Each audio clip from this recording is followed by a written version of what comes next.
A kú ojúmọ́ o, àwa ènìyàn Ọlọ́run. Mo kí yín lórúkọ Olúwa wípé lórúkọ Jésù Kristi yóò dára fún wa. Lórúkọ Jésù, bá ṣe ń lọ nínú ọ̀rọ̀ rẹ̀, ẹ̀mí mímọ́ wá bá wa sọ̀rọ̀. Àti kọ́ pé láti tètè kọ́ ṣe ní ọ̀rọ̀ wà pẹ̀lú Ọlọ́run, Ọlọ́run sì ní ọ̀rọ̀ náà nípasẹ̀ láfidọ́ gbogbo lẹ́yìn kò sí ohun tí a dá. Ọlọ́run tí ń ṣe ọ̀rọ̀, ìwọ tìkára rẹ wá bá wa sọ̀rọ̀. Fọ̀rọ̀ rẹ yé wa lópin gbogbo kàdí alábùkún fún torí pé a gbàdúrà lórúkọ ti Jésù Kristi Olúwa wa. Àmín. Ohun tí Ọlọ́run fi sí mi lọ́kàn láti bá wa sọ ní òní yìí ni wípé iṣẹ́ ìsìn rẹ kọ́ ni ìrònúpìwàdà. Iṣẹ́ ìsìn rẹ kọ́ ni ìrònúpìwàdà.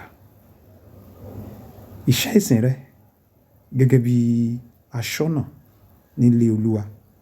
Iṣẹ́ ìsìn rẹ gẹ́gẹ́ bí olùṣọ́ àgùntàn. Iṣẹ́ ìsìn rẹ gẹ́gẹ́ bí akọrin nínú ìjọ.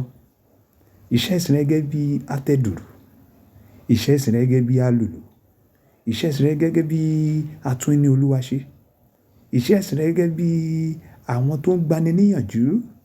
Iṣẹ́ ìsìn rẹ gẹ́gẹ́ bí alàgbà. Iṣẹ́ ìsìn rẹ gẹ́gẹ́ bí olùkọ́ni.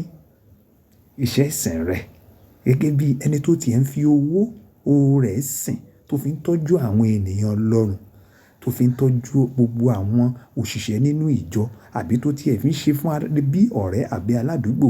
Olúwa ní kí n sọ fún ọ wípé iṣẹ́ ìsìn rẹ kọ́ ni ìrònúpìwàdà. Bíbélì sọ fún wa nínú ìwé ìrètí Mátíù orí kẹta ẹsẹ̀ kejì wípé Jòhánù onítẹ̀bọmi ó sọ wípé ẹ ronúpìwàdà nítorí pé ìjọba Ọlọ́run kù sí dẹ̀dẹ̀. Nítorí náà Olúwa ń rọ̀ mí láti sọ fún ìwọ olùgbọ́ mi tó ń wò mí lọ́wọ́lọ́wọ́ náà wípé ronúpìwàdà ní tòótọ́ torí wípé ìjọba Ọlọ́run kù sí dẹ̀dẹ̀. Jòhánù onítẹ̀bọmi ó ń sọ fún àwọn Farisí àti Sadusí ní ìwé ìrètí Mátíù orí kẹta yẹn wípé ẹ má ṣe rò wípé ẹ̀yin ní Ábúráhámù ní bàbá. Olúwa lè gbé àwọn ọmọ jáde láti inú òkúta fún Ábúráhámù. So má rò wípé gbogbo ohun tó ń ṣe yìí ló fún ọ ní àdánilójú ìrònúpìwàdà nínú Ọlọ́run. Ó ṣiṣẹ́ ìrònúpìwàdà, ó ṣiṣẹ́ ìgbàlà rẹ ni. Olúkálùkù ènìyàn ni ó ṣiṣẹ́ ìgbàlà rẹ nínú Ọlọ́run nípa ríronúpìwàdà ní tòótọ́. Kí náà ni ìrònúpìwàdà? Kíkọ gbogbo àwọn tó Olúwa lóhùn ò fẹ́ sílẹ̀. Fífi gbogbo àwọn tó Olúwa ò fẹ́ sílẹ̀.